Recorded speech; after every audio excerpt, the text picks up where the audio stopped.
ఏది సంపాదించినా గానీ దేవుడు సంతోషపడరులే గానీ, ఈ ప్రకృతి, ఈ ప్రకృతిలో ఎన్నో కోట్ల నక్షత్ర మండలాలు, అందులో ఒక నక్షత్ర మండలం, అందులో ఒక సౌర కుటుంబం, అందులో ఒక గ్రహం, అందులో ఎన్నో దేశాలు, ఆ దేశాలలో ఒక దేశం, అందులో ఎన్నో రాష్ట్రాలు, ఆ రాష్ట్రాలలో ఒక మండలం, ఆ మండలాలలో ఎన్నో గ్రామాలు, ఆ గ్రామాలలో ఒక గ్రామం.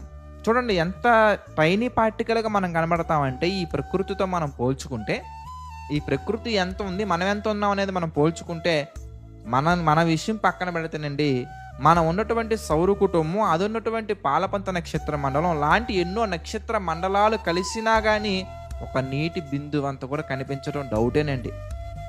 అంత చిన్న పార్టికల్‌లా మనం కనబడతాం ఇంత పెద్ద ప్రకృతిలో. అలాంటి ఒక పార్టికల్ కంటే చిన్న నలుసంత ఉన్నటువంటి మనం ఈ ప్రకృతితో పోల్చుకుంటే, ఈ లోకానికి పైన ఉన్నటువంటి మహా ఆకాశాలు పట్టజాలనంత దేవుడు సంతోషపడాలంటే మనం ఏం చేయాలి ఎంతకనగానే జ్ఞానం సంపాదిస్తే చాలండి.